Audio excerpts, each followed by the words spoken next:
Remember when we told you that a single piece of fabric, hiding in plain sight, would one day expose a lie everyone believed? Welcome back to Global Shadows.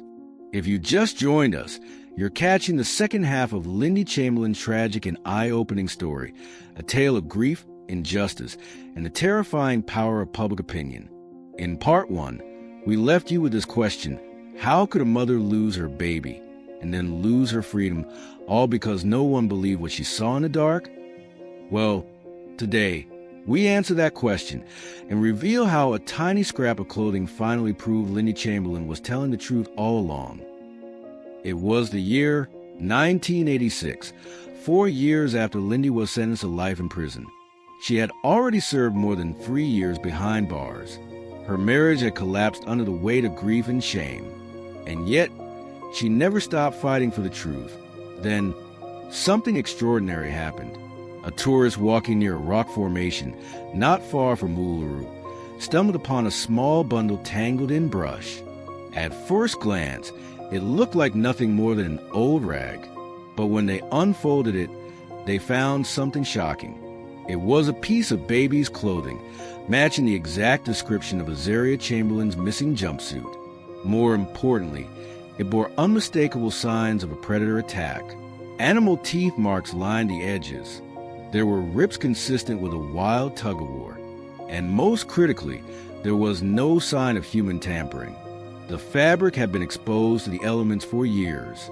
It was weathered, faded, and partially buried beneath sand and leaves.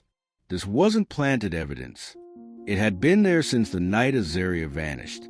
Suddenly, everything changed. Forensic expert confirmed what Lindy had said all along. The damage on the fabric matched dingo bite patterns. There was no blood inside the car, no signs of a murder. Only this piece of clothing, lost in the desert, waiting to be found.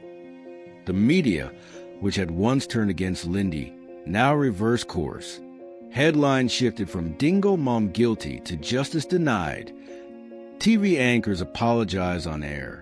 Journalists who had mocked her issued retractions. And in 1986, just months after the discovery, Lindy Chamberlain walked out of prison, a free woman. But freedom came at a cost. She had missed nearly 4 years of her children's lives. Her youngest son had grown up without her. Her reputation had been shattered. And though the law had set her free, society still struggled to fully forgive or forget. The case sparked outrage across Australia. Thousands demanded answers. How did the justice system get it so wrong?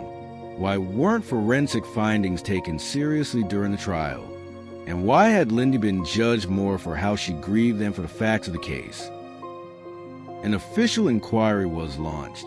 It revealed critical flaws in the original investigation, including mishandled evidence, flawed forensic analysis, and biased reporting.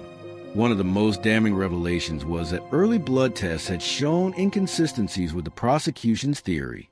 Yet those results were either ignored or downplayed. Even the judge who presided over the original trial later admitted he had doubts about the verdict, but felt bound by the jury's decision. In the end, no one was punished for the miscarriage of justice. But the case led to sweeping reforms in Australian criminal trials, especially around forensic standards and media influence. Lindy and Michael eventually divorced. She remarried and moved overseas, seeking peace away from the spotlight. For years, she gave interviews, wrote books, and spoke publicly about what happened, not for revenge, but for understanding. She never stopped mourning Azaria. In every interview, every speech, she made one thing clear: I didn't lose my daughter to a crime. I lost her to nature, and I lost my life to disbelief. Michael Chamberlain passed away in 2018.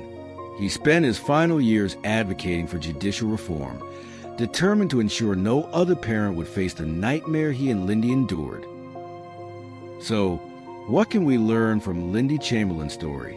First lesson: grief doesn't look the same for everyone. Just because someone isn't crying doesn't mean they aren't hurting. Second, the justice system is only as good as the people who run it. When bias, pressure, or public opinion influences a trial, real people pay the price. Third, media has immense power and responsibility. One sensational headline can destroy a life. And finally, never stop questioning the truth, because sometimes the biggest lies are the ones we all agree on. To Lindy Chamberlain, your story is a powerful testament to the pain of injustice and the strength it takes to endure public scrutiny while grieving profound loss. Azaria's name lives on, not just as a memory, but as a call for truth, empathy, and fairness. If you found this story both heartbreaking and eye-opening, do us a favor, hit that like button, share it with someone who needs to hear it, and leave a comment below. We want to know, what moment shocked you the most? Was it Lindy's arrest, the discovery of the jumpsuit, or the way the world turned against her? Also, don't forget to subscribe and turn on notifications, because next week we uncover another shadow from the past, another story where truth was buried. Until then, stay vigilant and stay safe.